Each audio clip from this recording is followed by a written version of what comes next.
Welcome, everyone. As everyone knows, my name is Andrew Bing. I am the facilitator for the 5 Points Working Group, and it's great to see everyone here. We're going to get into our agenda briefly. I do want to just remind everyone of one reminder that I do every time.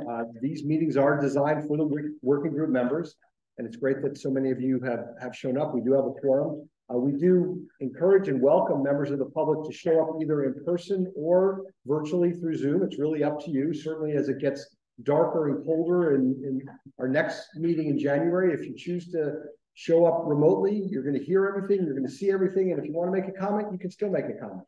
But again, the option is yours.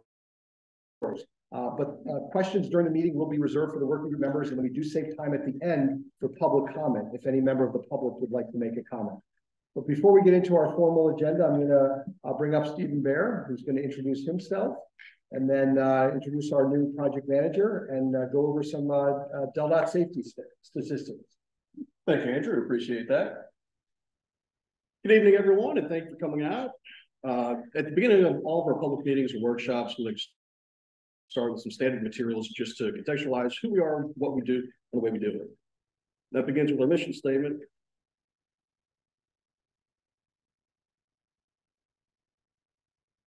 There we go. All right. Every trip, every mode, every dollar, and every one. This is meant to make sure everybody remembers that we are not just the cars department. We are not the highways department. We are the transportation department. If it moves, especially if it moves and connects people and goods and commerce, that's where our focus is. It's not just cars. Secondly, our safety slide. Again, we look at this at every public meeting and internally amongst ourselves with quite a lot of frequency. This slide is a little bit confusing at first glance, but what it's doing is illustrating both year-to-date and year-over-year figures for the last 3 years. If you do have questions about this slide and want some clarification or extra information, please find me after the meeting. I'm happy to talk with you at whatever length of detail you're looking for. As you can see, we are observing improvements in some categories, while others are maintaining trends. All right, and with that, I'd like to introduce the new project manager for this working group, Humaira Nabila. Hello, good evening, everyone. My name is Humaira Nabila, and I'm the new project manager for 5 Point Transportation Study. And I'm really honored to be here with you. And I've been working with DELDOT for 3 years. I'm the planner with the division of planning for DELDOT. And I've been working with Jen, like you guys didn't see me here in person, but I've been working with Jennifer Sinelli for 1 year on 5 Point Transportation Study. So you can say I have some experience and idea about this study.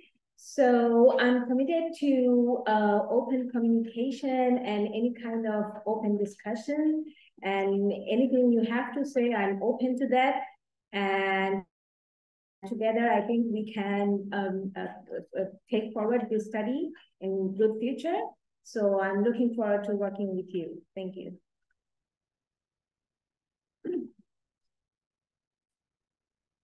So again, welcome to Nabila. We're happy to have her. You know, this study has been going on for a long time. I've been here since the beginning. A few of you have been here since the beginning.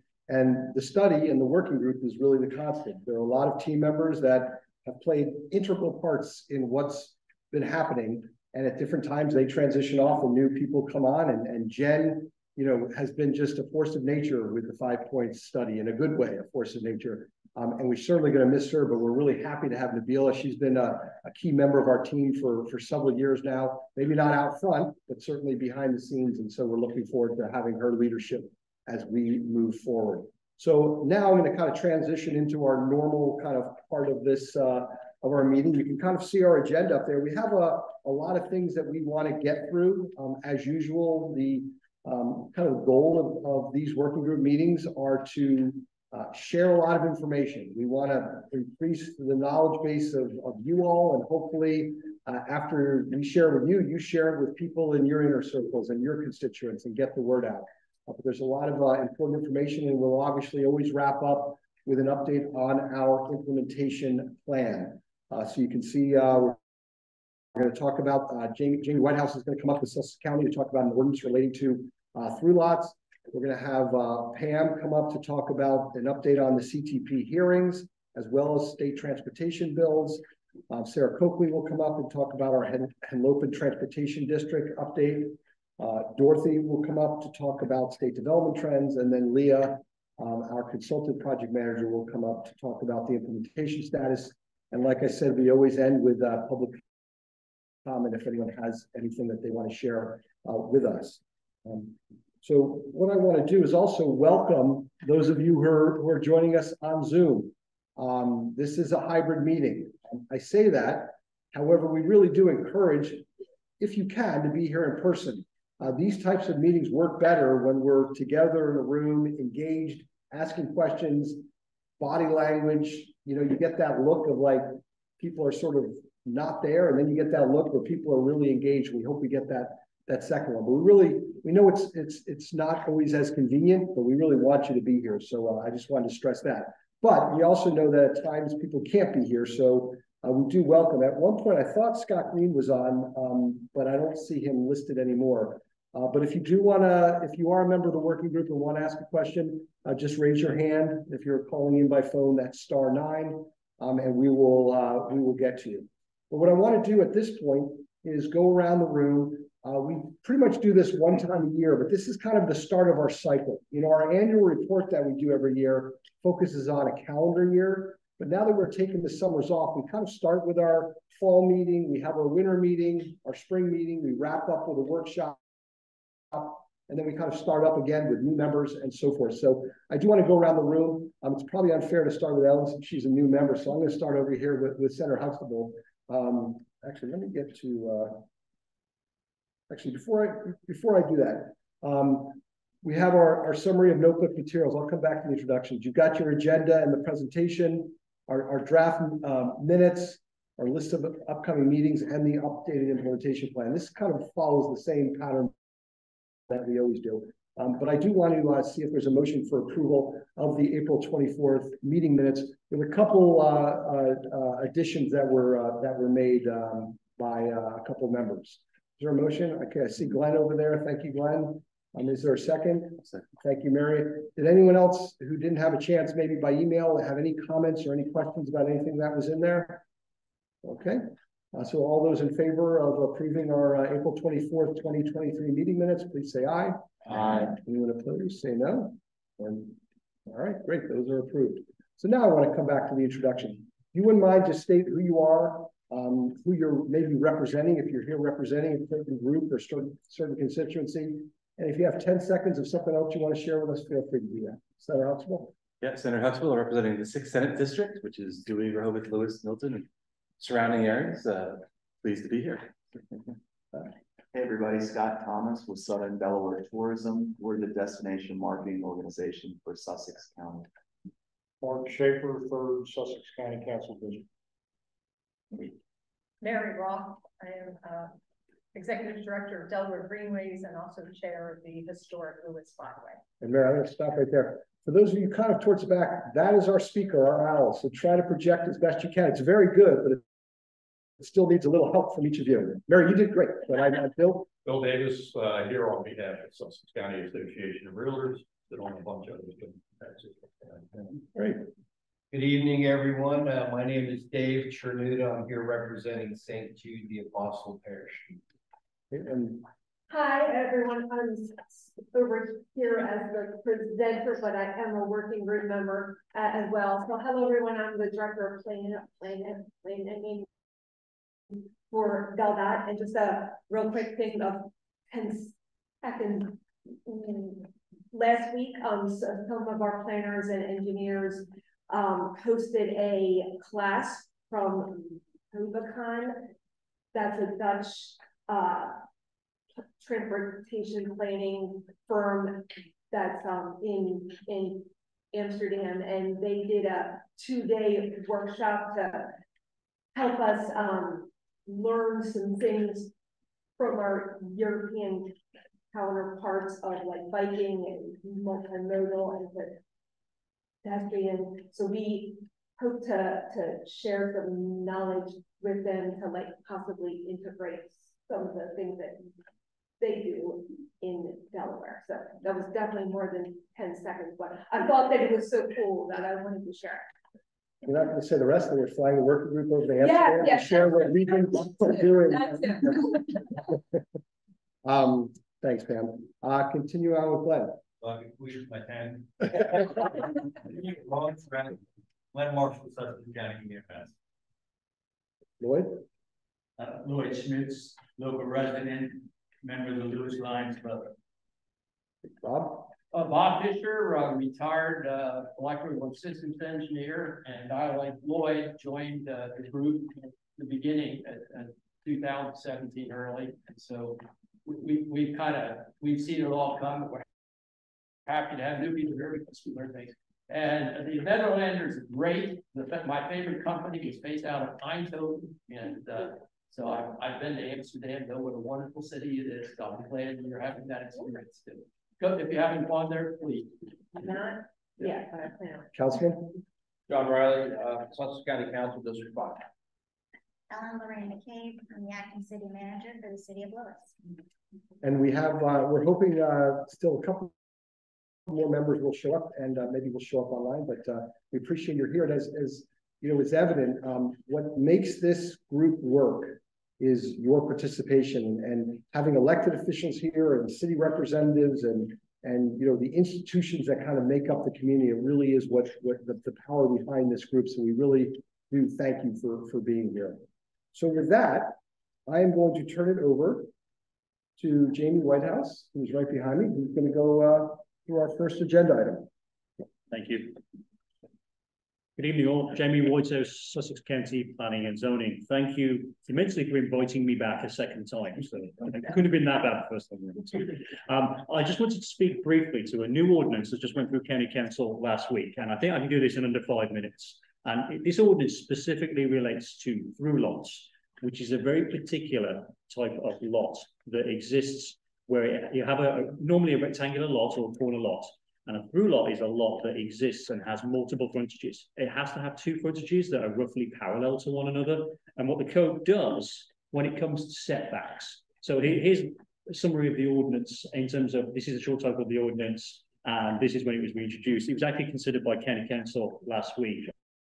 And if my animations work, here's a lot. Here's a normal lot with a single, this could be a subdivision street. This is an internal street. So you have a rectilinear lot that has one entrance onto one internal street, not onto two streets. And in a normal scenario, you have your regular setbacks. So you have, and animation does work. You can have 30 feet in the front yard. So there's your front yard setback, which is highlighted in yellow. And then you have your traditional rear yard setback, which is normally 20 feet. It depends on your zoning district. Different districts have different setbacks.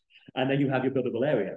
And then what would happen is that someone would come forward with a building permit and they build something up to the maximum height, which is 42 feet. And then you have your building permits, and then you pull a permit, you build it, we check setbacks, and that's fine, and that works great.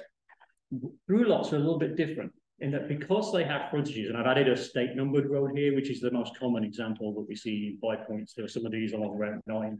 That there aren't too many of them in the county. But where you have a numbered road at the back and a non-numbered road in the front, it changes the setbacks. So the way it worked in code up until last week was that the code says that you actually have two front yards. You have a front yard on the internal subdivision street, which is a 30-foot front yard. And then the code creates a new front yard on the back of the house that is effectively what the front yard would be had the property faced onto the numbered road. So in this case, in an AR1 district, if you're this property owner, you've got 30 feet on the front and 40 feet on the back, and you have to build your house around those limitations. And this includes everything from swimming pools, fences, accessory structures. And what happens is invariably property owners have to come forward and they have to apply to Board of Adjustment to request relief and go through that entire public hearing process for a variance. So we wanted to create an ordinance that allowed some relief, but without necessarily giving up all those bulk and area protections that through lots are designed to achieve. So what the new ordinance does is, here's your buildable area and it's reduced. And if you see his animation saying that your pool fence cannot go in the front yard, your pool cannot go in that additional front yard, everything has to be set back. So what the ordinance does is that it reduces the required setback. So what it does, it recognizes that in a through lot situation, your setbacks are determined by creating a rear yard. And that rear yard shall be the yard that is opposite the street address. That's the orange yard. But what it does is that in all cases, no matter what zoning district we're in, whether it's a shed or a pool, an accessory structure, it says that with the exception of fences, and see the animation works, it does work, with the exception of fences, no building or structure shall be within 15 feet of the street line. So what the ordinance does is that it grants relief to allow folks to put their shed or their swimming pool further back into the lot than they ordinarily would, but it gives some protection to stop bulk and massing directly up against the right-of-way lot. Because without this ordinance, if you grant relief, you have the potential for accessory structures that could be theoretically 5 feet off the right-of-way line at the back. So we drafted it to just keep it very simple. Nothing within that 15-foot buffer except for fence. So, and in short, that's the ordinance. That's what it seeks to do, and we're hoping that it will reduce the amount of variances that are needed now. And we examined the variances that have been approved, and almost all of them have been approved in some form. So this reduces the number of applications going through, whilst conveying some protection to numbered roads. So what's the process, Jamie, right now with where that ordinance is, and if there's public comment, and you know, it's been through and it's been heard by county council, and it was last week. So okay, So it doesn't grant automatically an entrance from the, we'll call it the backfill. That's correct. That's still up to DelDOT to grant. Correct. Of course, it have an entrance probably there in the subdivision on the other side, so that Sure. and that was Councilman Riley who made that comment. And if you wouldn't mind, I know it seems a little onerous, but if you make a comment, just state your name so that way when we're recording it, we know who made what comment. Sorry. No, I didn't remind you. Thank you. The other comment I might make is that this is part of a bigger effort to address anomalies within the code that we're undertaking and trying to clean up as much as possible. So it's going to be an ongoing thing. And look for opportunities to move tidy up. Great. And unless anyone has any questions, This is only Go ahead. Glenn Marshall, Sussex County UMass. This is only out structures and pools, not the actual residential building. the buildable area, within the new buildable area, you could build a dwelling. As I guess Scott Thomas, I was thinking about the accessory dwelling unit, so that would be inclusive of that. Anything would be permitted. I mean, there are different setbacks for accessory structures, but in no event can anything be 15 feet. But in theory, you could build your house further back into the lot if you chose. So. Mary Roth, I apologize if it was said previously. This was introduced or this was approved? This was introduced and has been heard at council and was acted on last week. Okay, so it's approved. Thank you. So this is brand new. So and it's already going into effect. So it's but now we're just getting the news out about it. Great. Any other questions for Jamie? And he has another engagement that he has to run off to, so that's why we kind of front loaded him on the agenda. All right, like it. And I do want to let everyone know Scott Green is on by Zoom, one of our working group members. So I want to point that out. Nice. All right, Jamie, great. Thank you. That's it. We are going to go to Pam Steinbeck to talk about the capital transportation program hearings, kind of what took place, as well as then talk about some state transportation bills. All righty. Hello again, everyone. So keep talking. Okay. Okay. So just wanted to give you a brief recap of our CTP, so our capital transportation program. So we're working on the new FY 23 to 28 program. So let's see here. That's right. Okay, so just a FYI, this is a process that we do every 2 years where we introduce new projects. So it kind of starts at the top there. So the ideas from the local governments, the Sussex, the Wilmette, Dover Kent NPO, the very Comico MPO and ideas from the public get filtered in for ideas for projects. We then go through a ranking and a prioritization based on a number of factors. That there's actually 7 factors that the Council on Transportation approved. The highest of them being 35% for safety, but it's safety, it's multimodal, its effect on the environment, it is congestion management, so economic development. So there are a bunch of factors. We ranked all of those, and then in the yellow, we went out to the public. So we presented the new projects as part of the regulation. We have to have a public meeting in each of the counties. So we met in Newcastle on August 30th, Kent on the 31st, and then Sussex on the 6th. If I may interject, I apologize. That says insert link to video. The versions you received digitally do have the link to the video. Yeah. Sorry, Go. No problem. Thank you. My whole slew of explaining all of the projects is on there. So if you want to go to sleep, please look to that video. But then, so right now we're compiling the public comments. So we try to solicit comments from a whole host of medias. We do it in person. People can email their comments in. We have a GIS like survey type of thing that they can send them in through snail mail. So we had a over 30-day public comment period. So in December, we will meet again with the Council on Transportation. We will review the comments with them, and then in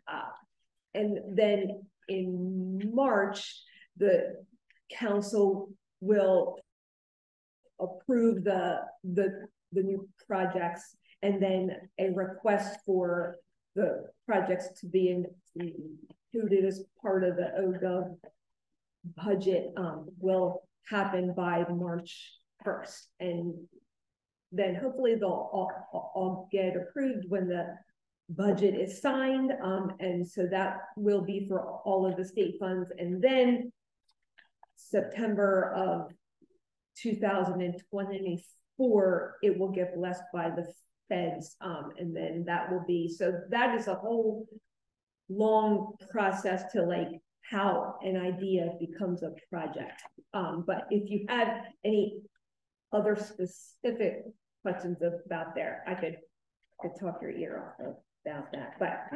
But specifically for Sussex, there is, and that should actually be 23 to 28 my apologies.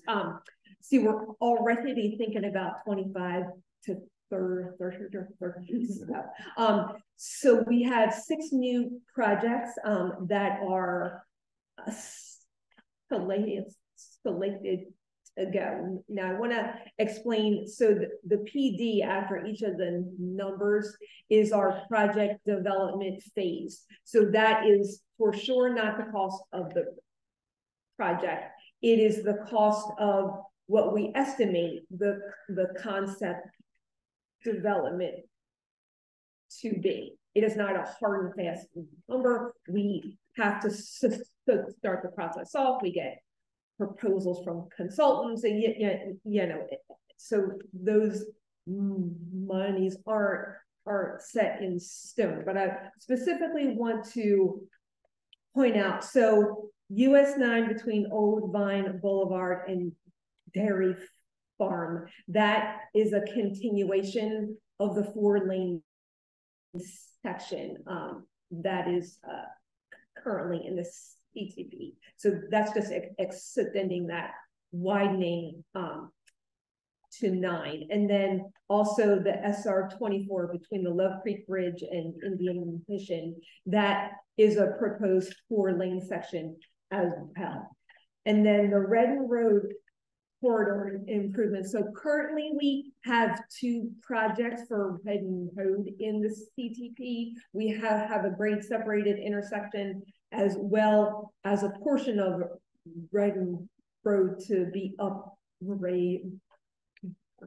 So it was clear that some work and some thought and some development has to be done along Redden Road out to 113, well, basically from 13 to 113. So instead of just piecemealing those projects, we are going to combine that effort for a meaningful, holistic view for that corridor. Right. When you're finished. Bob, Yeah. Now, no, let's wait. She got one more slide after this. on that slide, I have a question on that slide. Yeah, one more thing. So the Hudson Road, the Zor Road, and Phillips Landing, all of those roads are, as you all are aware, are due to the increased population and the congestion.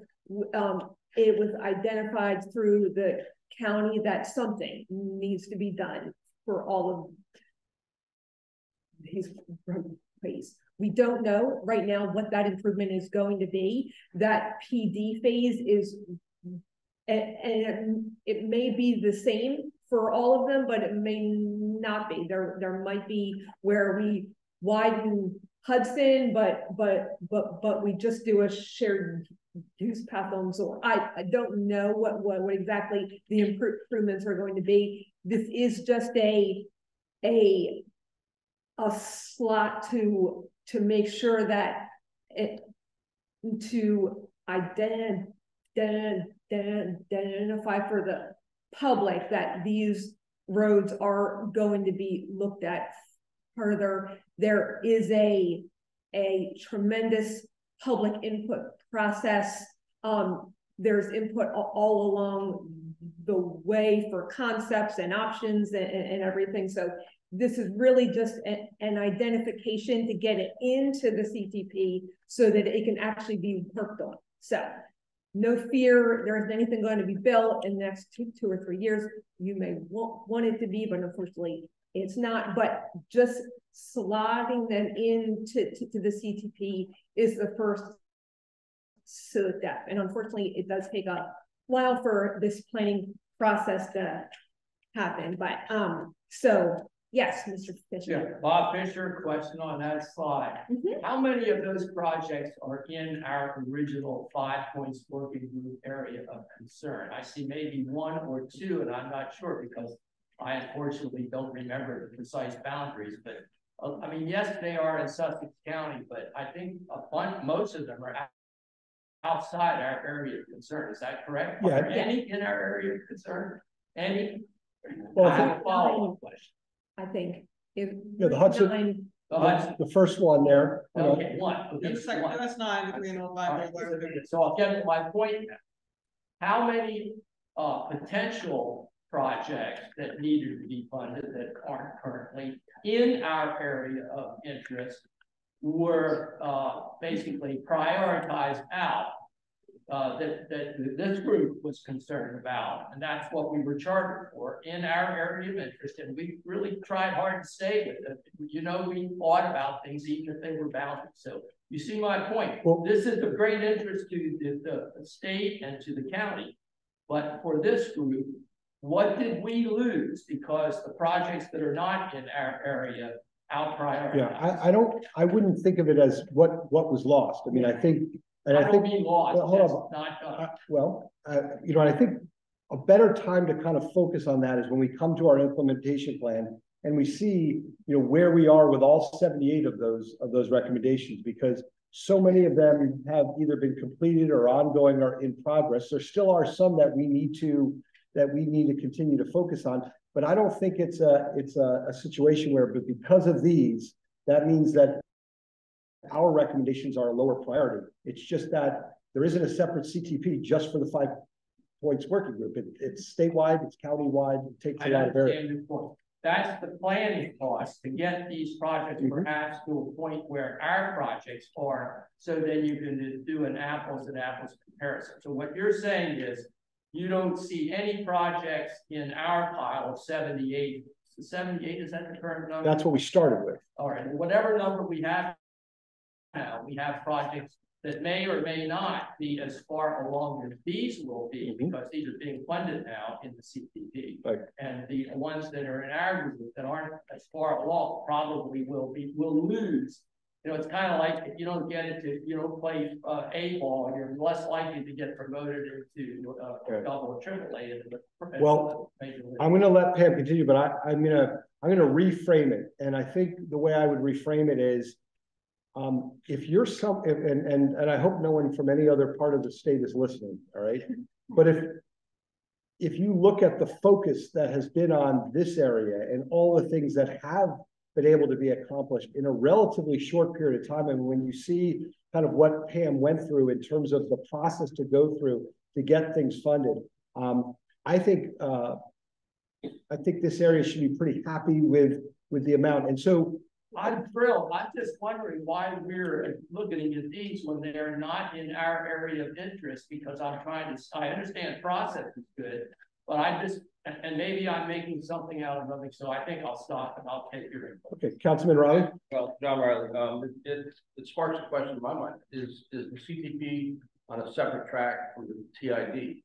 Yes, so that is a very, thank you for that question. So the projects that are listed individually in the CTP are, I think it's 108, 110. That is a much smaller amount than the actual number of projects that we work on. We have a ton of what is called like roll-up projects. So pavements, like pavement management, replacement of signals, all the bridge work. We have safety, like HSIP and HEP locations. And what we're toying with is a TID roll up to have a pot of funds that will have the amount specifically for all of the TID projects. So these are just the individual ones that get a separate line item in the CTP, but overall our 6-year CTP is over $4 billion. So there are a bunch of projects in those roll-ups that are specific locations, and I think a fair amount of them did get done as part of the 78 recommendations that did get done through graphic open ends or signing in striping and everything, and they wouldn't be officially listed in the CTP because they're paid out of those pots. Yeah. Follow quick. Again. I'm popular here today. You said $4 billion. It's Sussex County only, right? No, that's $4 billion.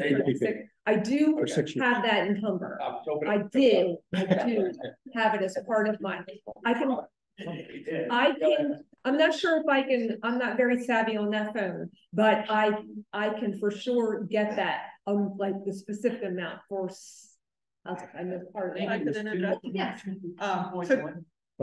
Yeah, just to so this is also just the brand new project.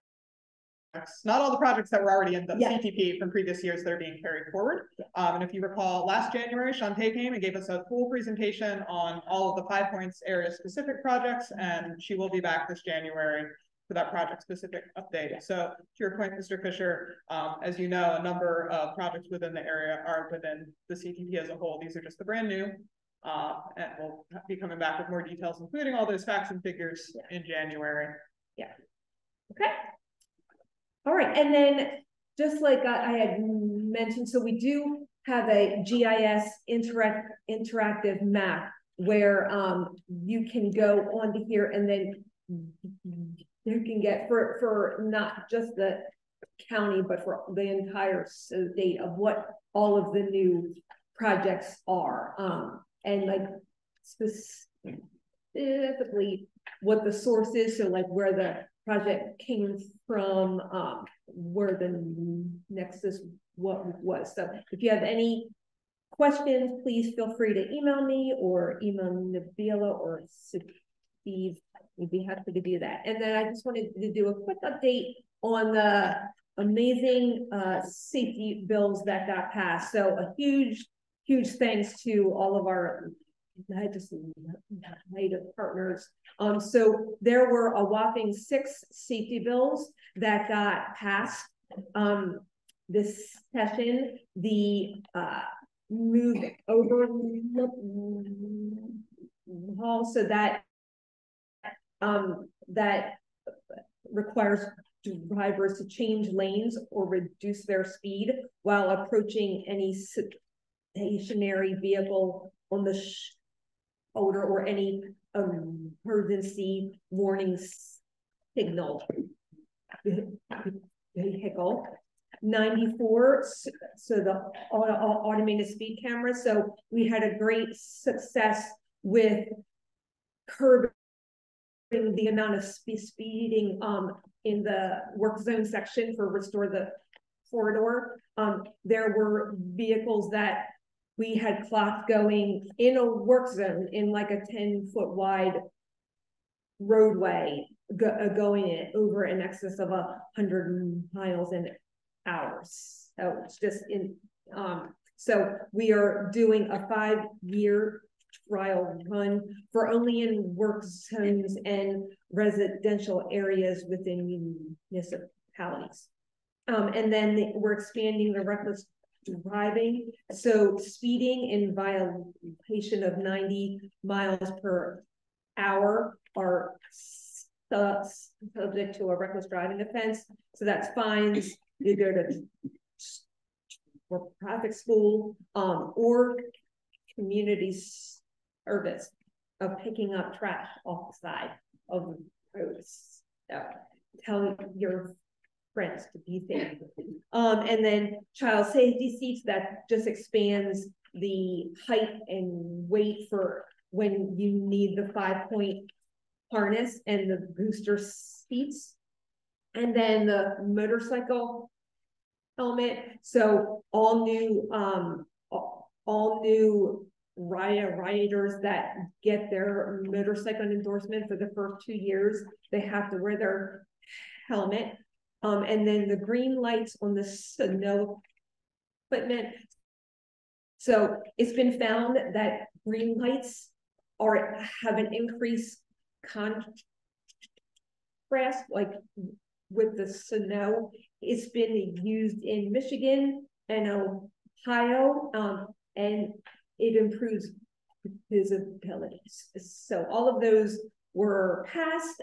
So we were very, very excited about those, being that last year did tie for the most unsafe year since 1988 at 165 fatalities. So on that note, I am done. Oh, I'm sorry.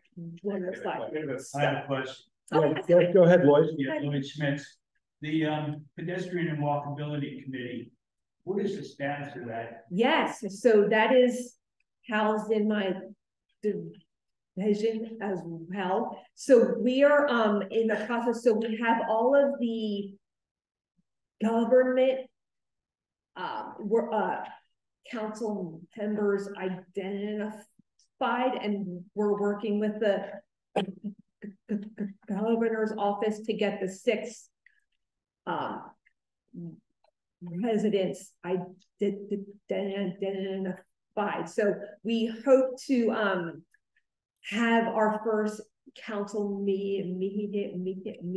I'm going to say realistically, like in the beginning of the new year. So what we're very excited to, as a direct that, and that focus is going to be pedestrian safety and walkability and accessibility. So thank you for that question. And then just a few things that we are implementing as part of trying to make our roads as safe as possible. So these dynamic chevrons don't light up all the time. They only light up when a car is like coming into the curve. So they like light up, will light up, showing that there is a curve. I love that. And then we have, so HFST is high friction surface treatment. So we actually have a program in our safety section that identifies curves where we have had an increased number of run off the road crashes. So we put down it's like a sandpaper grit on the roadways to help with that coefficient of friction. That's been great. Wrong way. So I would not have thought that this was such a problem, but it really is. So we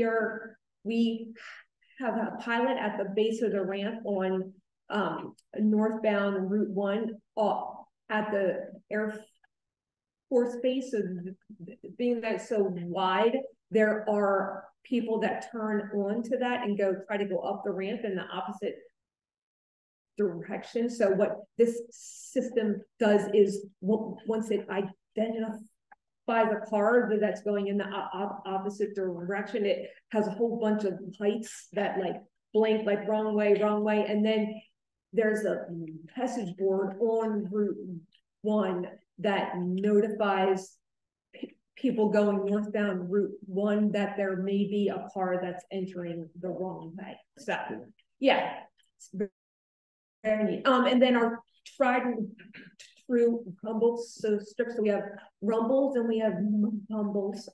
They are less sinusoidal. It's a whole big thing. I'm an engineer, but it's been a really long time since I've actually done any of that. But we'd have rumble and humble. And then truck parking enforcement. We do know how big of a problem that is. So we are trying to empower our enforcement partners to help with parking enforcement. Cable median barrier, you have probably seen that being installed up and down Route 1. We're also doing it on, we have it on 301. So it's just been it's a very inexpensive countermeasure to help with wrong way departures. And then the RRFBs, so we're helping with that with our multimodal.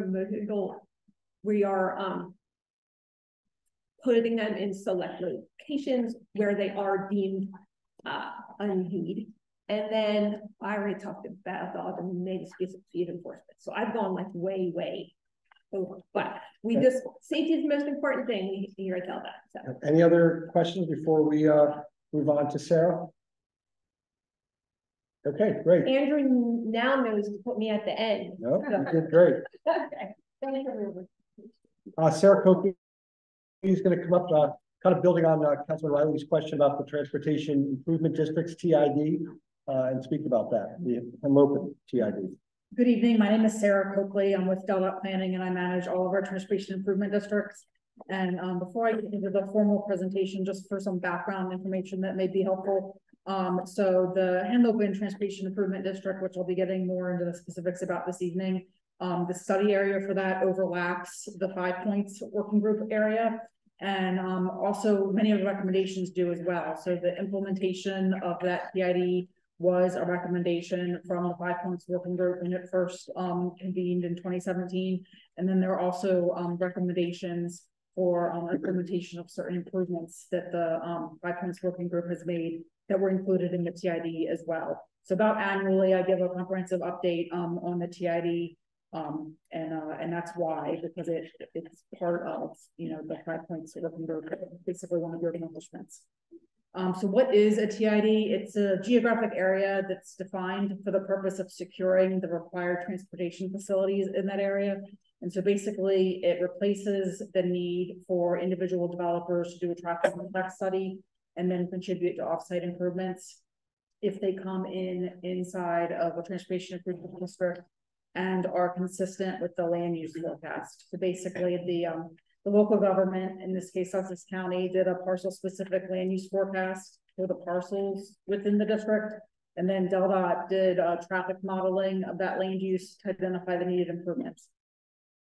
So development that comes in consistent with that forecast basically pays a fee. It's per dwelling unit for residential units or per square footage for non-residential development. And then those fees are held in escrow and can only be used for the agreed upon improvements in the TID. So there are many benefits to creating a TID. The one main one is comprehensive infrastructure planning. So normally DelDOT projects tend to follow development with TIDs. They're able to be achieved more closely to when the development is occurring. Also, TID improvements receive extra points in our CTP prioritization process.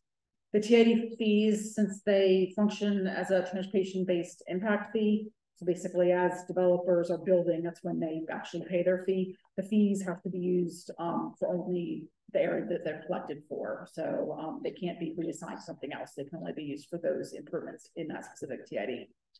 TIDs also allow for more equitable treatment of competing developers and known costs for developers, as well as expedited development reviews. So a traffic impact study can take 6 to 9 months and tens of thousands of dollars to complete. Also, developers don't know at the onset of the process what they're going to be required to contribute to, whereas with a TID, they can calculate that easily based on the number of units they're doing or the square footage. It can actually be an impetus to economic development in certain locations because it can enable them to get a bank loan easier with knowing what their costs are upfront ahead of time. Also, with a TID, everyone pays. With a TIS, traffic impact study, individual developer has to meet a certain threshold of traffic generation before they're required to do one and before they're required to make improvements. Whereas with a TID, even the smaller developments contribute to them. So we have 13 TIDs across the state in various stages of development. So the purple ones on this map are the ones that are in operation, and that means we're actually collecting fees from developers. So the southernmost one on that map is the Henlopen TID. It's currently our largest TID in land area, and then we also have the Southeast Milford TID that began implementation this year. And then we're also working with Sussex County in discussions regarding a TID in the Roxana area to help implement the Southeast Sussex study. So for the Henlopen TID, it was established at the end of 2020 after more than 3 years of planning and coordination efforts with Sussex County. It's about 24 square miles. It's the largest in operation currently. It included originally about over 50 intersections and about 47 road miles.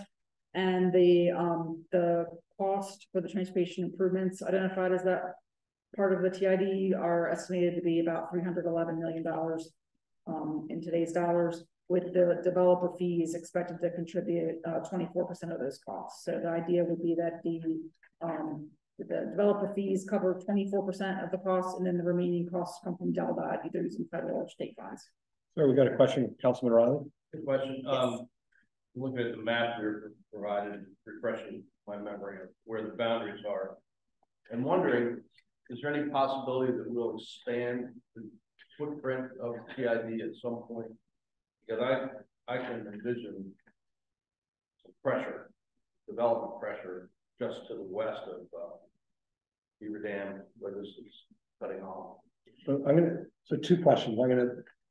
Is expand the boundaries? And if so, is there any talk about potentially at some point being able to do that? It is possible to do that. We work with the county staff to do updates regularly on the TID and to look at like where land uses are coming in. So it is possible if both Delta and the county agree to do that. I think Delta would like to have this be implemented first for a while and able to do more projects. Of the 311 million, I think there's close to 100 million in our CTP. So we'd like to fund those projects and get them done first before we really talk about expanding it. But yes, it can be expanded. Yes, Councilman Schaefer, you have TIDs now in the Milton municipal area.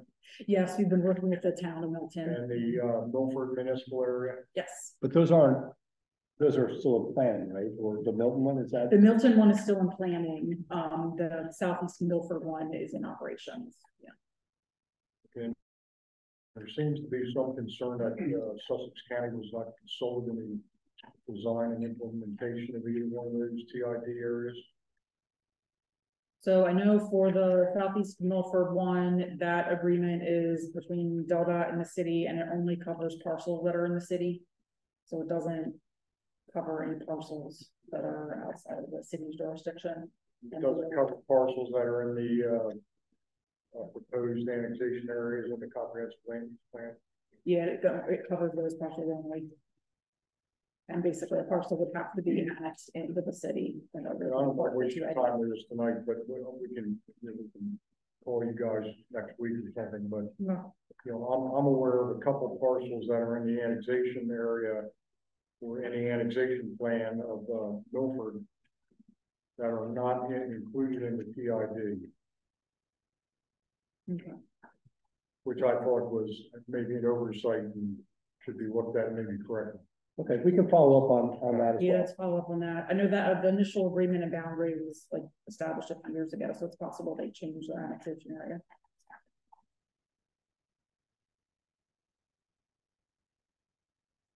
So currently we have 21 agreements signed and recorded with property owners and developers. It's an increase from 8 this time last year. Another 7 developer agreements are in the process. So we require the owners to sign agreements with us when they're going through the development review process. So prior to us issuing their letter of no objection to recordation or entrance plan approval, they have to sign and record the agreement. And then the fees themselves are payable at the building permit application. So we've collected about $960,000 from developer contributions, and that's double from this time last year. And then another $341,000 in developer right-of-way dedication or construction commitments have also been made. And then this year we finished doing an update to evaluate land use changes and density changes that have occurred since 2018. So even though the Henlopen TID was adopted at the end of 2020, the land use forecast was done in May of 2018. And so there have been a number of development applications that have come in with densities higher than what was included in the forecast. So we ran those numbers and to confirm, and the good news is that we were able to confirm that the TID is able to accommodate those increases in density for by right developments. So for the update, we used the original 2045 traffic projections from the original TID study. And then we added the land use information and trip generation for the land use increases only. And then reran the traffic analysis using Synchro. And we were able to verify that the Henlopen TID improvements are still projected to be adequate with by right developments.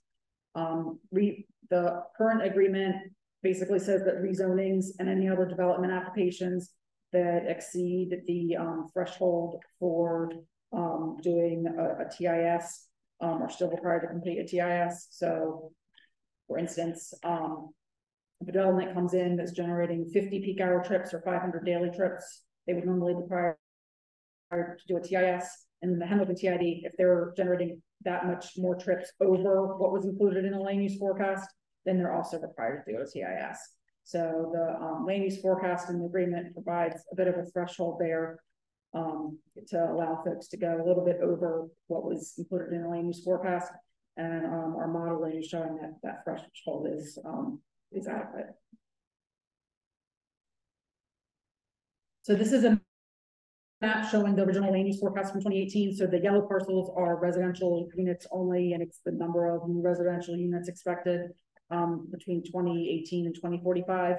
The red are the non-residential building square footage, and then the purple are combined mixed use, both single family residence and non-residential uses. And so the total was 13,000 new single family detached units and 1.5 million square feet of non-residential. And this was based on 2 units per gross acre in the AR zoning districts and 4 units per gross acre in the residential districts. And then also included background growth outside of the TID. And what we're seeing with the developments that we modeled, they're in yellow on here, is that some folks are coming in more at 2 and 4 units per gross instead of net. So the original forecast like took out wetlands and other undevelopable area, and then based the forecast on what was left. But they're actually able to do conditional uses and cluster development and actually come at higher density than that. And so that's what we're starting to see. But our traffic analysis confirmed that we're still good. And in terms of these developments being accommodated with the TID improvements. Right. Ask a quick one. Yes. Or maybe not, I don't know. This is Captain Rob. Not ready for prime time, but you're probably aware that we're looking at a proposal for a master plan community ordinance, which would incorporate commercial as well as residential with densities up to 12 units per acre. So the question is that, Councilman, just speak up a little bit. I think we're having problems picking it up on here. So would that skew your projections, or would that be problematic if we had, because the two purple areas I see would be prime candidates for a program like that, and there could be others in that area. So I'm just wondering, would that skew the forecast? You know, so if they come in the purple areas, it depends on really what they're proposing. But the no purple is yet, like so a mix. It's all hypothetical. You understand, but I'm just wondering, kind of popping into my mind right now is under a contemplate this ordinance. Will those densities be problematic for the TID, or is it going to be a conflict? It's going to depend on where they're located. Generally, like traffic wise, one single family dwelling is like equivalent to between 2 and 3 apartment units. So like whatever the numbers are on this map, you could triple and they'd probably still be okay in terms of density if you're going from single family detached to apartments. But 12 units per acre, that's probably higher than what we have been planning for. Yeah, I don't think there was anywhere where it was 12 units. Right. None. Right. Yeah. Yeah, and but in that specifically, like I think to Sarah's point is that if they are exceeding that amount, then they're going to have to do their own PIS, and they're going to have to abide. They won't be able to be part of the state. They're going to have to do their own improvements to offset that. So they run on a separate track. Yeah. Right.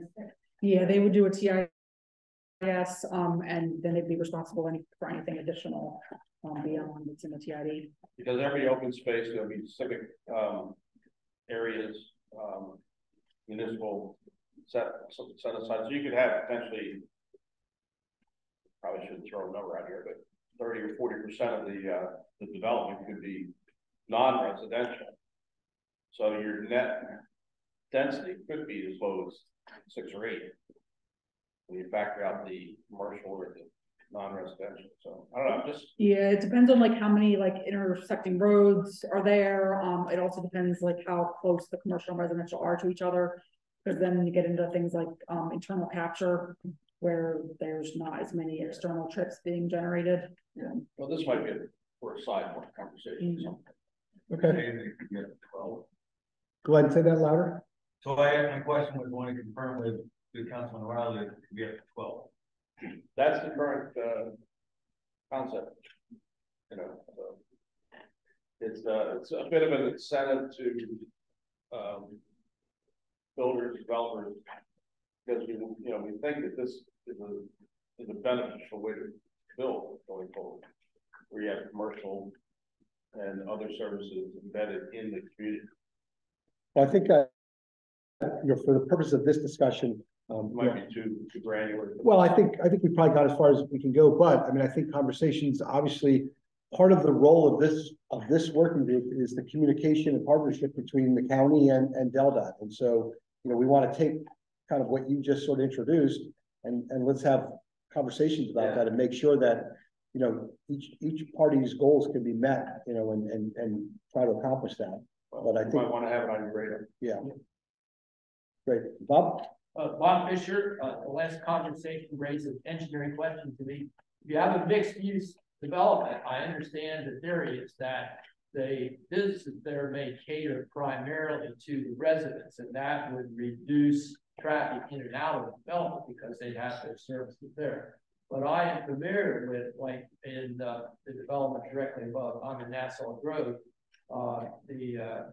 what's the development, like really big right up there, they have restaurants, just, no, it's on SR1, like, Painters Mill, right, well, I can't remember that. Painters Mill, they advertise extensively to get people to come in and out. So if you have businesses in the mixed use that are catering and reaching out to people outside, you could actually increase the traffic demand in and out of that area. So I assume the DelDOT would take those engineering. Well, that's kind of a use, but it factors into traffic demand and times and things. So I assume that you have a way to include that in your plan, correct? The highway capacity manual and everything includes. These out all of the different kinds of developments, and like Sarah was saying, the internal capture, meaning that all the houses going to that restaurant, but then you also have me that like you come in from October. You're the director of planning, right? Yes. And an engineer, so I am. Yes. No, I mean, Sarah is the expert on the.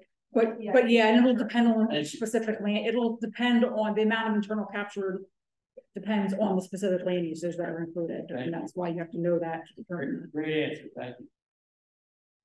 So just real quick, I wanted to give an updated status on these. So these are the Henlopen TID improvements that have been in our most recent capital transportation programs in fiscal year 23 and forward. So Airport Road extension from Old Landing to 24, US 9 widening the first phase from Old Vine Road to US 1, the Old Landing Road and Warrington Road intersection, and then are all under design. They're in various phases of preliminary engineering. And then for Plantations Road, phase 1 is under construction and phase 2 is under design. And then Shady Road and Postal Lane improvements, they were added to the out years of the fiscal year 23 to 28 CTP with preliminary engineering to begin in fiscal year 2028. The Mulberry Knoll Road extension was also added to begin preliminary engineering in fiscal year 2028. And then the last two projects here, Pam mentioned already, but the US 9 widening, the second phase from Old Vine west to Dairy Farm Road, that's proposed for this next CTP, as well as project development for Route 24 between Wolf Creek Bridge and Indian Mission Road. Is Old Landing Road and Warrington Road still contemplated to be a circle or rotary, whatever we call it? Roundabout. Anyone know that? I think they did do a workshop this past fall.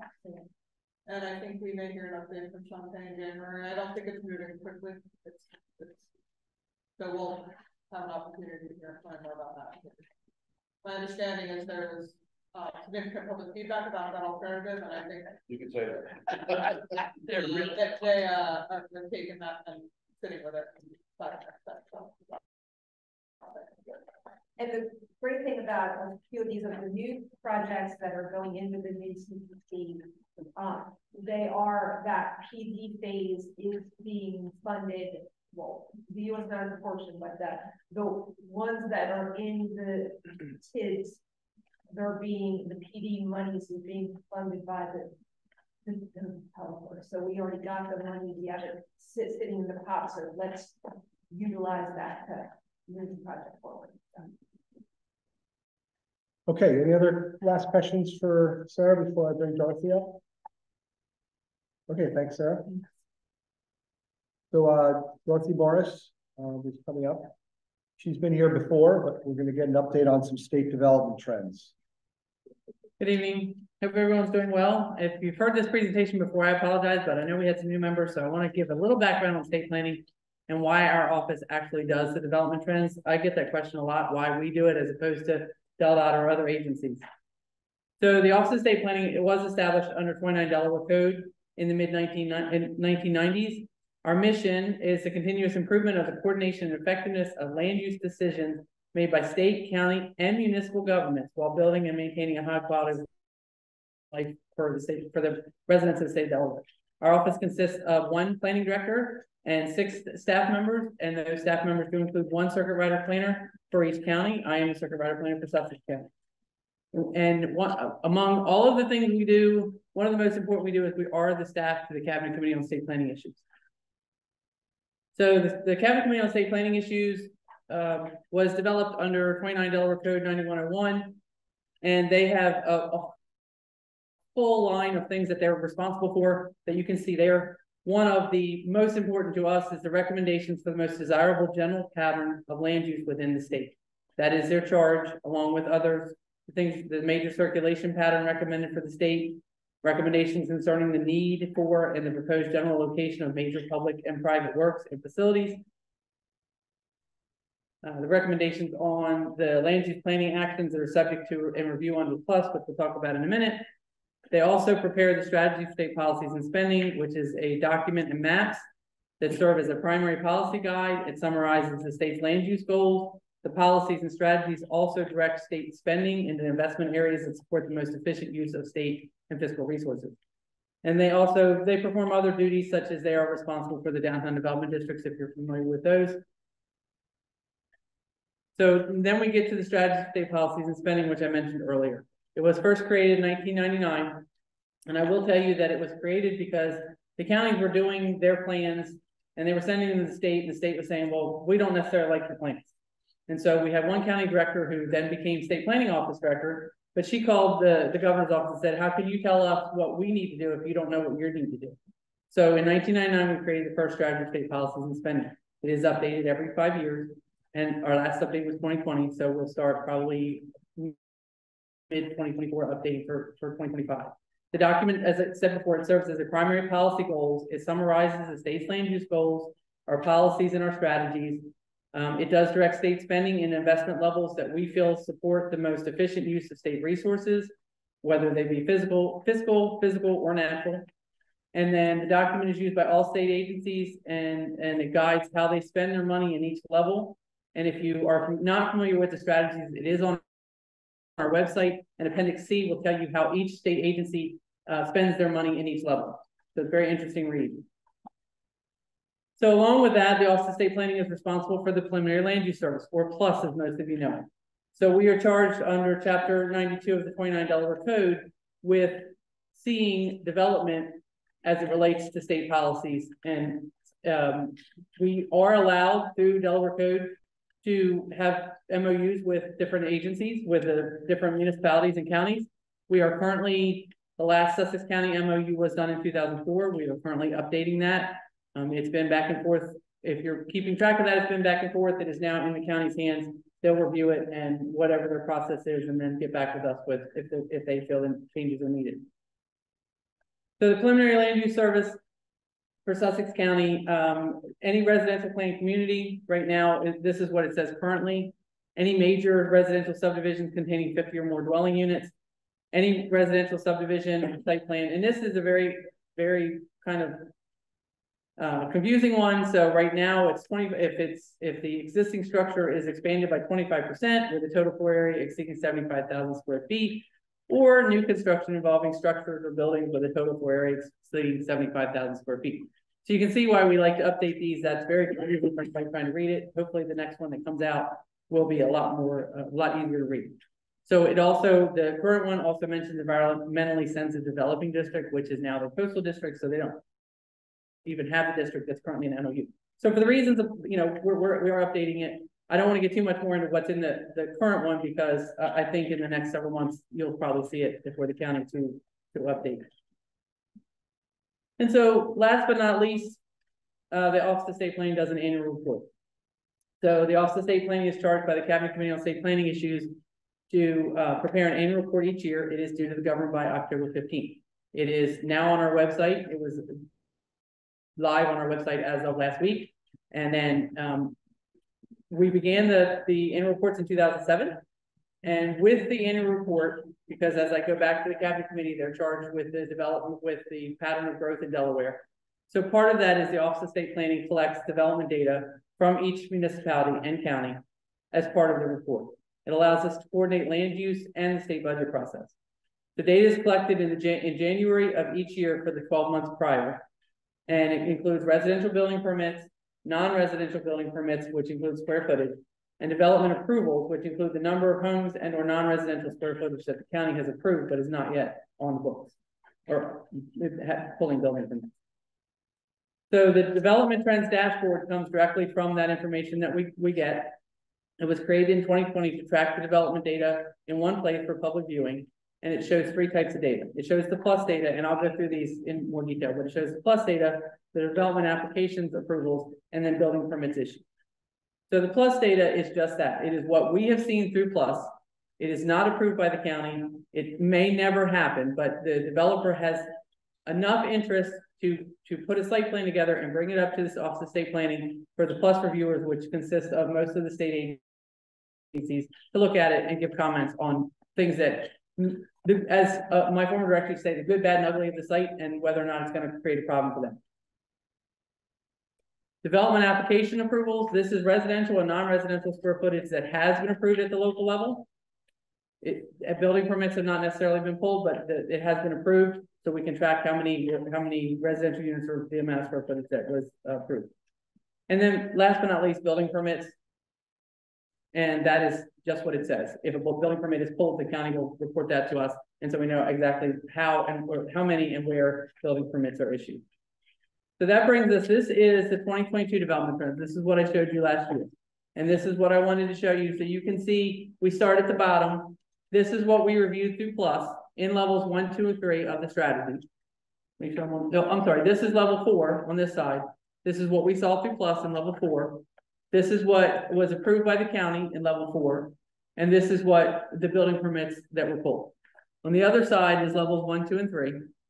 And the reason that we do this separately is because 1, 2, and 3 is where we are expecting building to happen. Level 3, maybe not as quickly as levels 1 and 2, but level 1 and 2 is usually in and around the towns. Level 3 is generally a little bit outside the towns, might include some environmental areas that drop into a level 3. Level 4 is where, according to the state strategies, the state of Delaware will spend their money on ag preservation, the preservation of natural resources, and other such things. So it is very important to us to track the difference between what's happening in level 4 and what's happening in level 1, 2, and 3. So this is 2022 data, and hot off the presses, this is the 2023 data. Again, we have level 4. So this is what we have seen through plus between 2018 and 2022 in level 4 and level 1, 2, and 3. This is what's been approved by the county from 2018 to 2022. And this is the building permits that were pulled. So I did a screenshot of this so we didn't have any issues going back and forth off the website. But I do encourage you, all of this information, the state strategies, the annual report, the dashboard is all on our website. I encourage you to take a look at it, and I am always available if you have questions now or after you take a look at the information. Absolutely, sir. Yeah, Senator Huxtable. Yeah, thank you. The residential building permits that you measured, are they for single family units? Are they for townhouses? Are they for rehab projects? Are they for fencing? Is it broken down? It is for some sort of housing, so it would not be fences. We do go by and we do go through. It's not pools, it's not fences, it's not things like that. Okay. So it is for residential units. This year, as part of our annual report, we did go through and track the multifamily that came through. So the dashboard itself does not distinguish between multifamily and single family. But if you look at the annual report, there is a section on there that talks about the amount of multifamily that has gone through this year. So, and to follow up on that, so would room addition be counted? No. Because I received probably 8,000 to 9,000 entries, and we go through every single one and make sure it's only for residential square footage or a building or a residential unit. Yes. It's Pam from Henlopen. Do you think that, so one small dot is either a single building permit or a multi? Correct. Okay. Is there any thought of maybe doing multiple dots if it is a multiple? We have discussed that. The dashboard is relatively new to us, so we're still trying to figure out what works best. Yeah. If you go on the development dashboard, you can zoom in, so it's a little easier to read when you zoom in. But I encourage you to zoom in, especially around the 5 points area, and it will show you the development that has come in this area. And it also tracks the plus, so you can see what could be coming into this area if we've seen it through plus. Yes. Councilman Riley. So I'd like to understand, I guess, better how we determine where core would be. Because as I'm looking at the map, I see areas that they have sewer, they can get water, and yet they're considered a core. So I mean, we all know that, you know, wherever the sewer goes, the development follows. So, and these are only revised every. They're revised every 5 years, right? And we go through areas. I'm sorry. The definition of 1, 2, 3, and 4 is revised. No, the definition of 1, 2, 3, and 4 stays the same. As I said, 1 and 2 are basically in towns or immediately surrounding the town. 3 is a little further out, or areas with a lot of environmental concerns, and then level 4 would be the rural areas. How they're determined, there is part of the strategies. At the back of the strategies gives a full detail of how we determine the areas. So we collect data from state agencies, anybody that will give us data. We have a whole selection of data. Some is favoring growth, some is not favoring growth. And then we put those together, and it is way beyond my pay grade to do that, but our GIS person calculates that to determine where the state resources should be spent for development versus for the rural areas. So the definition of 1, 2, and 3, and 4 doesn't change, but could something that 5 years ago was a 4 become a 3? Absolutely. And one perfect example of that, you will see in the 1, 2, and 3, the big yellow area down there outside of Benwick Island, Millville, that was all level 4 in the last strategy. Because of the development and the infrastructure that went in that area, that when we did the 2020, it brought it up to a level 3. Yeah, I mean, probably a level 3 because of the environmental. Like Route 17, I mean, that's a 4 for a good part of it, getting around Roxana, that area, Blackwater. Right. But it's not far behind, and that area is like in the headlights, you know. I mean, it's. And as I said, we'll start next year pulling data for the next round of strategies. I don't know what that'll be. I can't talk on that one yet.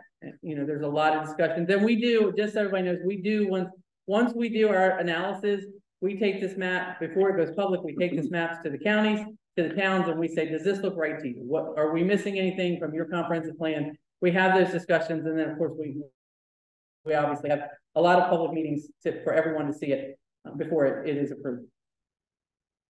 Yes, sir. Yeah, Bob Fisher, in your planning, do you frequently get conflicts, and do you submit the work that you're doing to agencies at the state, like obviously you work with DelDOT directly, I would assume DENREC is also, and yes, and do their votes count more than your votes or the county votes? I mean, how are conflicts? Obviously, I hear a lot of complaints about people wanting to do stuff that DENREC thinks is an absolutely bad idea.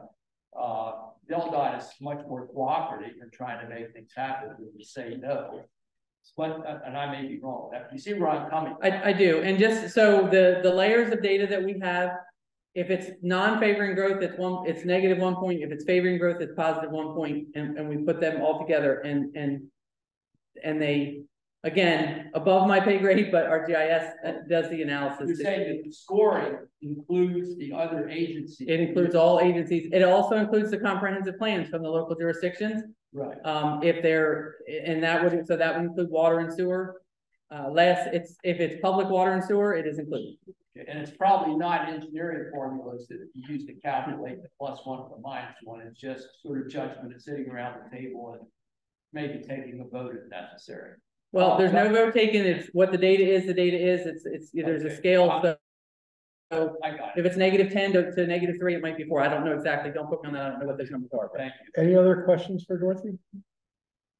Okay. Okay. Thank you. We're going to bring Leah up to talk about our implementation status. So again, this kind of ties in everything that we do, going back to the 78 recommendations and looking at them and giving an update on that. Thank you, Andrew. Thanks, everyone. I know it's the end of the night.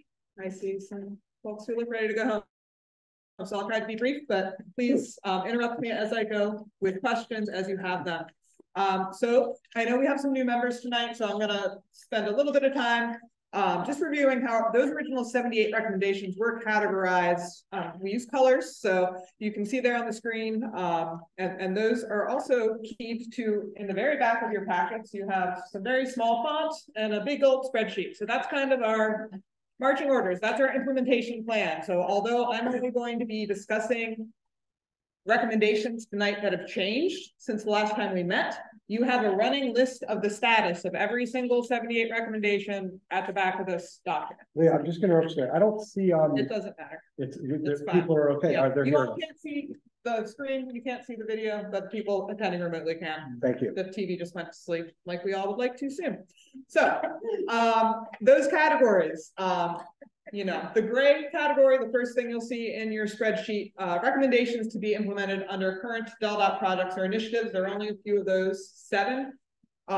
Blue are policies and procedures. So these are not physical construction projects. They are changes in our way of doing business. So some of these fall into DelDOT's wheelhouse, some fall into Sussex counties, and some even touch on Dorothy's Office of State Planning and Coordination. So there's a variety of things captured there. Green is making the most of what we have, making the most of our existing roadway infrastructure. 20 recommendations in that category. The red recommendations are around multimodal improvement, so making walking, biking, and transit a little bit more viable. 15 recommendations there. And finally, yellow are kind of big picture long-term projects, which is invest in brand new infrastructure to support anticipated growth. So that is how the working group back in phase 1, some of you were involved with that, guided us to kind of categorize all of this. So we've been working within that framework ever since. So since our last meeting in April, we have moved to 67 of those 78 recommendations in progress, ongoing, or completed, which is pretty remarkable just in the past 5 years. What strides we've made. Those of you who can do some basic math know that leaves, you know, only 10 left that are still kind of sitting there. We haven't touched yet. More on that at the end of my presentation. So I'm going to walk through what has changed since our April meeting. But as I said, if you have questions about any of these, you can refer to that spreadsheet in the back of your meeting packet. So there were no changes in category A, those current DelDOT initiatives and projects. And partially that's because 6 of them are done. I already checked that off the to-do list. And 1 is ongoing. And that in progress recommendation has to do with signage under the Nassau Bridge, which is going to be done as part of the Minos-Conway project. So that's happening now. As you all know, that Minos-Conway GSI is in design with DelDOT. So very soon we will be able to check that one off as well, which means all category A is complete, which is pretty amazing. Moving into category B, those policies and procedures, we have a little bit of a change in this one. So we're going to walk through a few.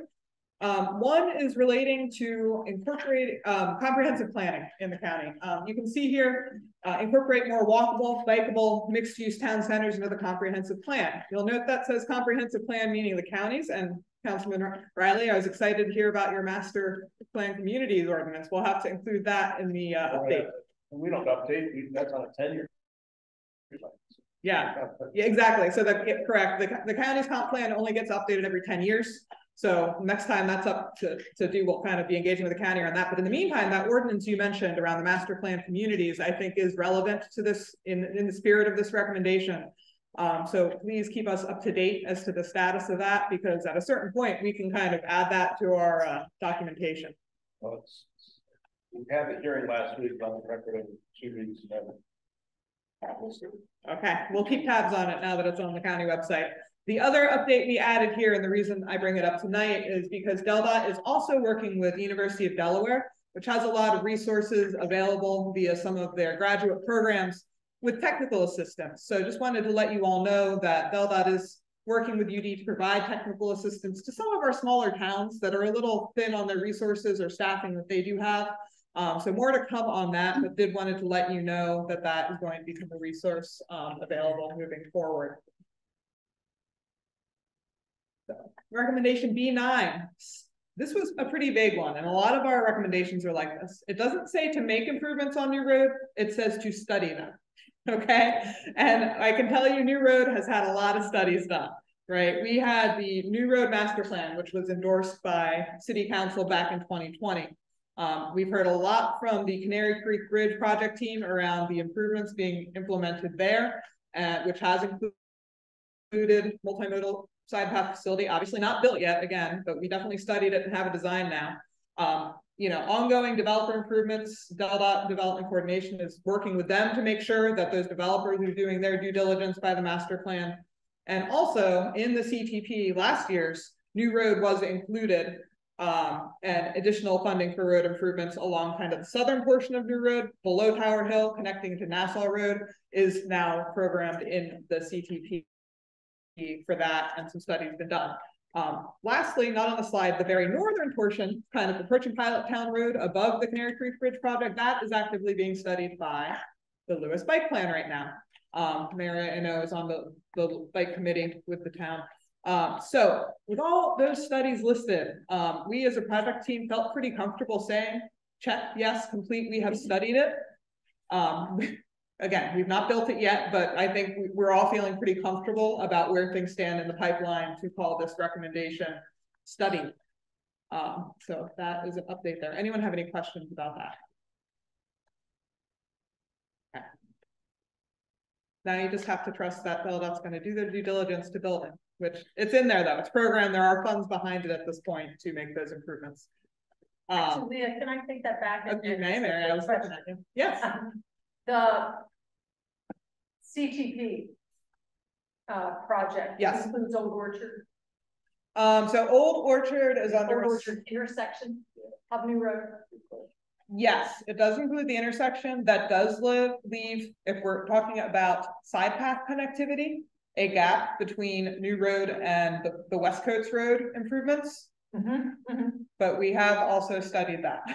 That one is not programmed though. So I think that will be a conversation with DelDOT around the New Road piece, whether the limits of that could be extended to include that little bit of Old Orchard Road that would not be connected. Right. Yeah. So that is under study, and I'm happy to provide you with some more details. That's all. Easy answer. Another round of that. Oh. I don't know if we can fit one there, but happy to look at it if you like, Bob. That's all. All right. I have a question. Yes, Lloyd. Are they going to put sidewalks along the West Coast between Savannah Road and Route 1? Yeah. Yes. So I believe that is being sidewalks and side paths in some instances are included with the West Coast Road project. I can sit down and take a look. You're concerned with the connectivity expressly between Savannah and 1? Yeah. Okay. Yeah, I think that was included in the original discussion. Yes. Sidewalks, but I just want to make sure it's still there. Yeah, my recollection from recently looking at the plans is that there are at least a sidewalk and in some cases side paths for the limits of that project, but I will confirm that and let you know. Thank you. Yeah. Great questions. All right. B17, this is definitely more of a policy one, which was evaluate the use of land made available by narrowing lanes for landscape and multimodal trails or parks.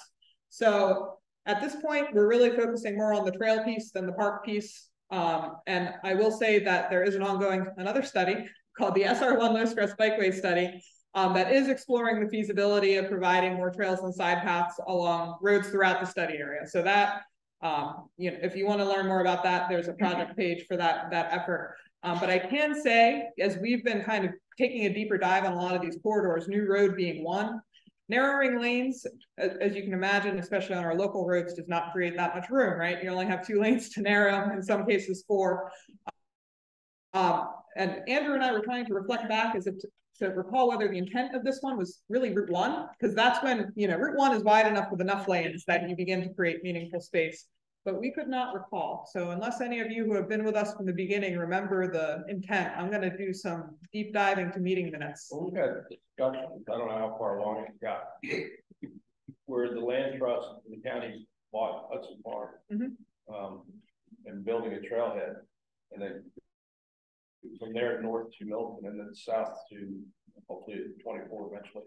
Is that in the pipeline at some point? I mean, we're kind of hopeful that it might be. I've heard mention of that project. I think, Pam, we can talk to the active transportation folks, Anthony and Paul, and see. Yeah, I think what we have there now is, I don't think we're working on anything. I think that's in the Henlopen, PID.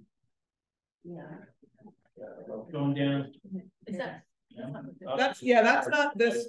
That's further west. That's a little outside of 5 Points. But what I can say is that we will be working with Milton on a bike plan this coming fiscal year. Yeah. And that's going to be looking at some of those regional connections.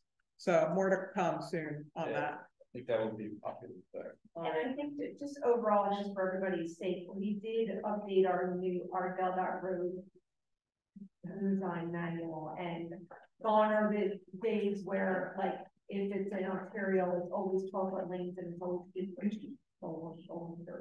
it's we have a big change of methodology that really parts of Route 1 and 95 are the 12-foot. Or if you have a high dose of trucks, but we have found that narrowing to 11s and sometimes 10s helps with safety. It helps with finding that for shared paths and such. So we are shifting in that direction of not always widening to the biggest for vehicles and trying to go back all of the lanes. Thank you. Can I pop in on that B17? As I recall too, and I think I suggested that Del Dot accepted it. You talked about building a separate grid. I mean, it would be merged with the roadways grid, but actually having a separate grade separated bike grid throughout the eastern part of our area in particular, starting, basically building out from the big bike paths to get to the individual developments, so that people could come out of the development without having to, and with grade separated trails, basically, specifically for bike traffic. You could walk on them. That would be a secondary thing, but basically allow us totally standalone, separate biking habitat. And I'm not a biker, so I have no accent. From an engineering perspective, it makes a lot of sense because it's safer and it encourages people to leave their cars at home. And I understand that's an objective, a strong objective, but in order to do that, you have to be able to envision the bike transportation modality separate from the automobile. And that's not easy with the way you all do this, I think. Correct. It has been a challenge. So that low stress bikeway study is doing just that, Bob. It has taken a look at all of our roads. What the department is using now is what's called level of traffic stress. So a pathway is not appropriate everywhere. There's plenty of nice low stress neighborhood streets that you can ride on, but then you come out and you hit Savannah Road or you hit Kings Highway and you're stuck. Right. So as all these CTP projects are coming through as part of the TID or the broader CTP program, the department is looking at that, and where, Airport Road Extension is a great example. When the TID was done, Airport Road Extension, which we can provide more details on where, but y'all know where Airport Road is, tying in behind the Walmart and all that. Initially, that was listed in the CTP as sidewalks and a bike lane. But what we did with our low stress bikeway study in another division of DelDOT is kind of talk to Project Development South and say, hey guys, a bike lane on this road isn't going to feel very comfortable or friendly to people riding. It's a little too high traffic. Instead of doing a sidewalk and bike lanes, could we reallocate that and have a side path? And Project Development South said, yes, great idea. And now that is what's being programmed for. So we continue to coordinate with Project Development South and Sarah and her team to make sure, kind of upgrade those facilities. So there are things you'd ride on with your grandson or what have you. It's going to feel a little bit safer, more secure, and be comfortable forever. Kind of a side thing, but if you've taken up the question of motorized bikes. So that's yeah, e-bikes have been a really hot topic. I know the Delaware Bicycle Council has been talking about those, and Mary on the Lewes bike, she's shaking her head. So we're going to table that one. I think what it comes down to is etiquette, right? It's because it's a question of speed and behavior. And you could have someone who's an avid athlete riding a road bike, traveling 25 miles per hour, or a reckless e-bike user. The fact of the matter is people need to behave courteously to each other using these trails and keep their speeds to a minimum, especially if they're passing someone walking. Now, how do we get people to behave? When you have the answer to that, you tell me, but we are working to get there. Trails need to be wider. Yeah, so we are seeing that demand. Historically, the standard for trails 10 feet. 10 feet is not very wide. It is enough for a bike to overtake a pedestrian, but with as popular as our trails have been down here, you are correct. Increasingly, as we have space to do it, 12, even 14 feet is preferred, but those space constraints and costs, of course, go up. So we weigh that, but agreed that wider is better, especially down here at the beach communities. We've already had a head-on bike to bike, a serious one on the Georgetown bike path, not far from Nassau. And the department is tracking the statistics and working to implement improvements. And maybe the Lewes Bike Council will soon have a bike ambassador program to try and do some more proactive outreach to folks. We'll see. All great. I do know we do have some comments in the coming in via Zoom. We're going to hold those for public comment at the end, just so those of you online, we will not forget about your comments. All right. Category C, making the most of existing roadway infrastructure. No changes here either, but again, the vast majority of these are underway. Only 2 still remain in the longer term category. And just an update on one of those, which is conduct a corridor study on Route 9 to determine the feasibility of widening. You heard from Sarah earlier, and Pam actually, we're already looking at widening 9 through Old Vine Road. The coastal corridor study, which we presented on a couple months ago, did do an evaluation, a high level evaluation all the way between kind of 1 and 113. And we're kind of narrowing down our scope now to really focus on between 5 and 1, Route 5 and 1. So that is ongoing. That study continues to look at those issues, but we are well aware of all the things going on there. And that's in close coordination with the county. Okay, now we're actually getting to our walking, bicycling, and transit category. A couple more complete here. One regarding the Lewes line. Welcome, Ellen. I know you're here. So this was, again, a study of the feasibility of. And at this point, since the town has implemented not 1, but 2 pilot years of this program, we think it's pretty well studied.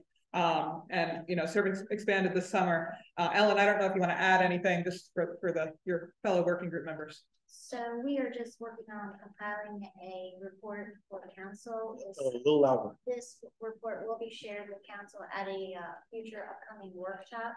But what I can say is we did see ridership did increase in 23 over 22 by about 120 passengers. Great news. So, but we'll have more details going forward.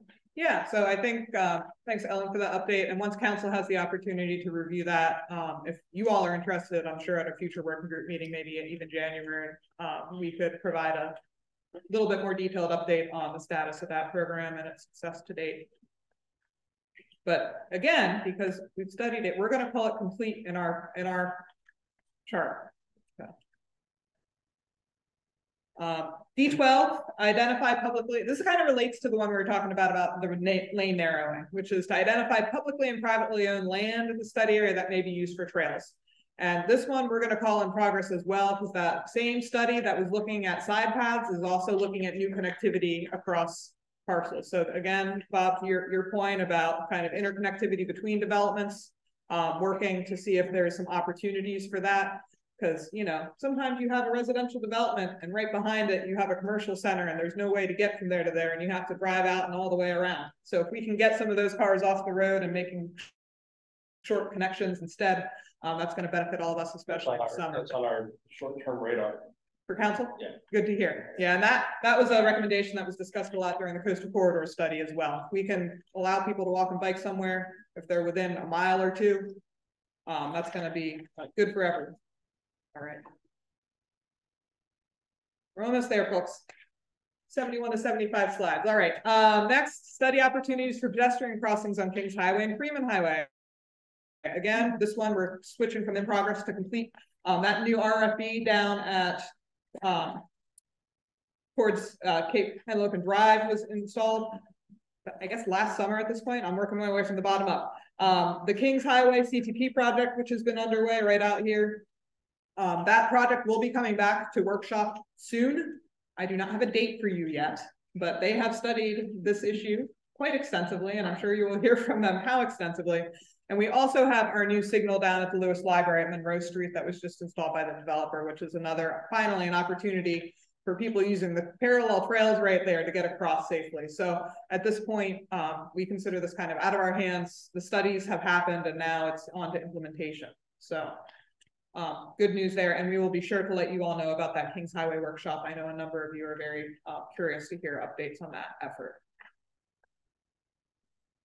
And that leaves us with category E. And this was our big picture new infrastructure category. And I think it's pretty remarkable that only 3 of these are left as longer term studies. So, you know, Bob, to your point about what about our projects left? So there's 3 we haven't touched, and the elephant in the room is one of them is the 5 Points intersection itself, right? So we've been talking for probably all the meetings since I've been here about all the projects going on around the 5 Points intersection, right? That are going to be coming online in the next 2 to 5 years. So we are working to build redundancy in the network and improve flow around that intersection. And we are getting closer to that point in time where we kind of begin to look at that intersection. But as we see those other projects coming online and how well they work, how it changes, how people travel and get from point A to point B, we'll have some of the data we need to begin to develop our approach there. So for our perspective, I think that's the one that's not in that CTP yet that we all kind of have in the back of our mind. I know we hear about it every time we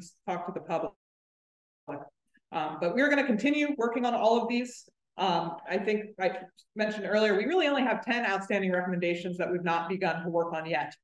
So we will be taking an opportunity this winter to convene DelDOT leadership and our agency's partners at state planning, at the county, to kind of come together and look at those outstanding recommendations to make sure there's a reason some of them have been deferred, right? So we want to re-examine them. Some things maybe that were very relevant in 2018 aren't as much anymore. And maybe some of them may not have some traction, and maybe some we're going to figure out a strategy for. So more to come in January and next year.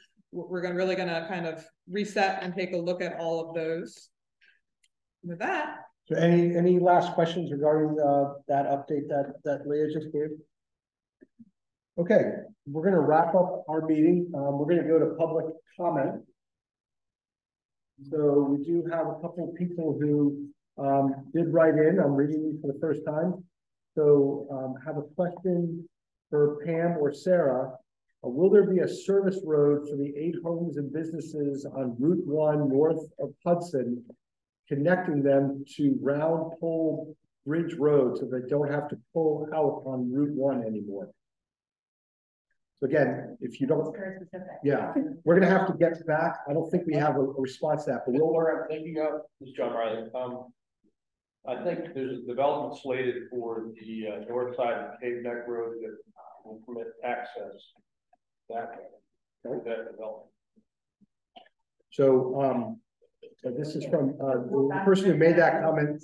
Yeah, was Janet Digabel or Dajabel. So Councilman Riley saying he thinks there may be another development that would provide access. We'll have to get back to you on that, Janet. So if you want to put in the Q&A your email or phone number, that way we'll be able to get back to you. And then an anonymous attendee said, oh, it may be the same person because it says, and part 2, what happens if a parcel is planned for development, yet you have plans for a service road to get the driveways, which are so close to Route 1, off of Route 1? It seems that DelDOT should be talking to Sussex County Planning and Zoning because there are many developments going in where you have service roads planned, especially in the Round Pole Bridge Road area. So we'll follow up on both those questions. And again, if you could put your information in, that would be helpful. Any chance to upgrade Round Pole Bridge Road from a level B to a level A? ADTs are currently 290. However, several new developments have been approved in the area. So again, I'm not sure the level B to level A. Is that it might be in reference to level of service. Okay. But again, if you leave your email in the chat, we can reach out to you specifically. Thank you, Janet. I see you dropped it in there. We have you, your email address. I can say, Pam alluded to this a little bit ago, which is that our design standards and kind of guiding principles on roadway width, but also things like level of service are evolving. You know, the letters A through E classifications of intersections are somewhat misleading in that it seems like we want an A, right? We really want, I always wanted an A, that was me in school. But there are balances and trade-offs there, right? So different level, what is Pam now the threshold that is deemed acceptable by the department? Just because I'm going to use this to put you on the spot. Yeah, I mean, statistically throughout, it's always been D. But now we are looking at certain areas being E is being okay. Because so we're not focusing more on the leaded, or we're focusing on the amount of time it takes to get through that intersection, and or how long of a delay during that day. If it's only 30 minutes in the morning, that it's E, and the rest of it is C or D, why would we blow that intersection out just for that one small segment? So it's based on a lot of factors and constraints and stuff, but we are trying to change that imperative, but not be. Yeah, and part of that is because we have more sophisticated tools now. Historically, level of service was really the only thing we could measure. But now with a lot of the kind of bigger data tools and real-time monitoring of being able to tell how long it takes an individual car to get from point A to point B, that's what I know when I'm driving, what I care about. What I care about is being able to efficiently leave and arrive at my destination in an amount of time. And if I get held up at a given intersection, it's how that kind of factors in. Yeah, so I'm gonna go. We do have one more online, but I'm going to go to our 2 members of the public who are here. Do you have a comment? No, it's about the LOS. And the LOS is usually measuring the wait time at the intersection. Some of the roads do not have intersection, and the CIS does not include the LOS for that, you know, two mile section of Round Pole Bridge Road. And also the MOU with Sussex County is looking at the average daily traffic and the peak hour traffic. The problem is those are just numbers. So when we're talking about the number of traffic on certain roads, like Round Pole Bridge Road or Avalon Road, that's totally different from the traffic number on Savannah Road because of the road condition. Some of the roads are not even paved well. They're chicken park. And some of the roads are very narrow and have 90-degree turns. Within 2 miles, there are 5 90-degree turns, but there's no intersection. So the TIS does not have any study done for that particular road, for 2 mile stretch. So I think there's something that we need to look into when we measure the traffic increase or traffic impact, not just the number and LOS. Thank you. That's a great comment. And what is your name for the record? Yuli. Yuli? Okay, I know we have you on the sign-in sheet. So I saw Pam taking notes there, and we're getting obviously some feedback about Colburn as well in the chat. So what we'll do is take this back, talk to our folks at Development Coordination, and I think we have your email address in the back as well, and see what their approach is. Because I agree, certain tools don't work in certain situations. And it sounds from what I'm hearing, pavement condition, sharp turns, there may be some safety considerations there as well, because those things impact safety. So thank you for your feedback, and for those online. Well, one more comment from Matt before we close out the meeting. Can we please have an update on the progress schedule of the 5 Points roundabout project, including planned road closures and detours? So I assume that's the Plantation Road.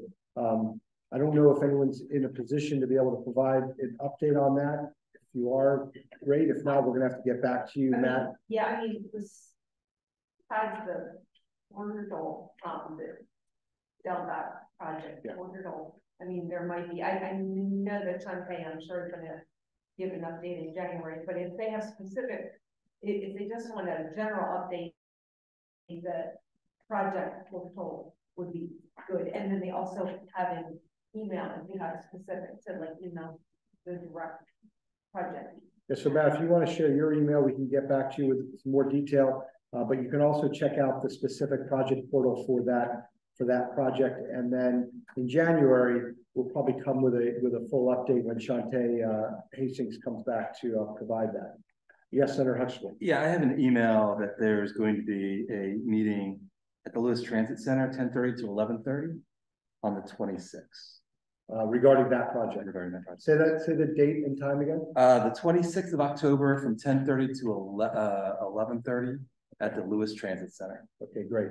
Thank you. Yeah, and Matt and anyone else interested in that, if you drop your emails or come talk to me when the meeting's over, we can make sure to send you that meeting information. Yeah, yes, ma'am. You have a public comment. What's your name? Judy Rose Seibert. My question is, what is the status of any possible widening of the Love Creek Bridge? Because that was not talked about tonight. Does anyone have a status on that? And if not, we'll have to get back to you. We're gonna get back. So I know the TID analysis showed that estimated to be needed in 2040. And I believe it's included in the that Route 24 project being added to the CTP, the PD phase, the product development phase, to study it, to try to figure out, like, get a better handle on exactly what it's going to be needed. That was so quickly. 2040. Yeah. And as Pam shared earlier, that project development phase, like what that looks like, what improvement is necessary there, how much wider the bridge gets, I don't think anyone at the department has an answer to yet. We're just beginning to ask those questions, and there will be public opportunities to weigh in on that study as it progresses. Lloyd. If it makes you feel any better, I did get an email from our chief of business and structure asking if we had an estimated cross section. I'm like, no, that's your job. What that cross section. So it is on their radar. And they get various. I did that big bridge widening. So I might just ask a follow-up. I had heard before, and it could just be a rumor, that there was a problem with widening that bridge because of an endangered fish, I think, species in the water there. Anytime we're working down here, there's a ton of environmental impacts just because of the low lying. So that definitely is going to be a required part of the process. And there may be, we'll see, but I would not be surprised. But it's not, you don't know the history of that. I do not. That's the first I've heard. Lloyd, did you have a question? Is there an update on the pedestrian crossing for Route 1 bridge? So that traffic analysis is underway still currently. So that is what we talked about last time is still happening. So basically looking at a traffic analysis of an at-grade alternative with a signal as compared to the pedestrian bridge, and then beginning to lay out the pros and cons. So that is still actively being worked on. That is being coordinated with that low stress bikeways project I've been mentioning over and over again.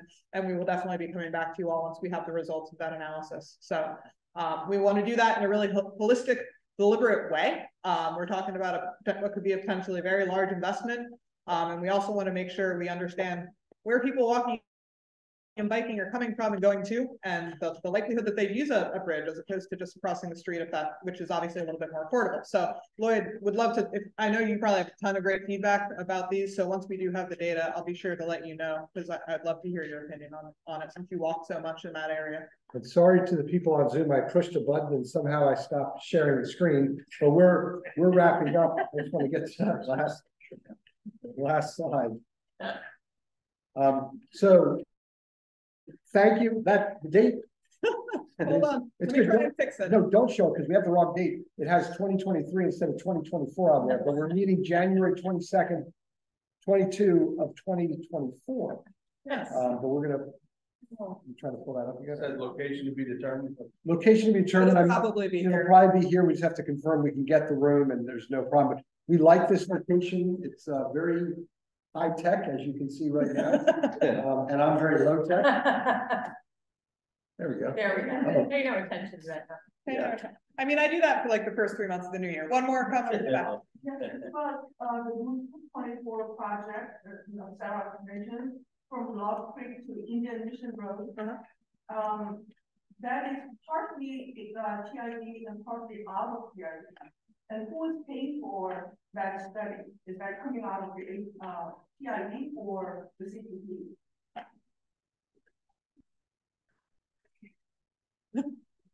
We don't have. If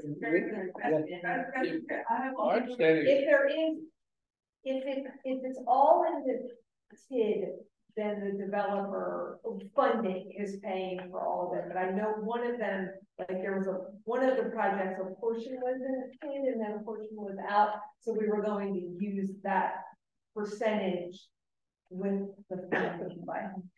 I need to wrap the meeting up, okay? Okay.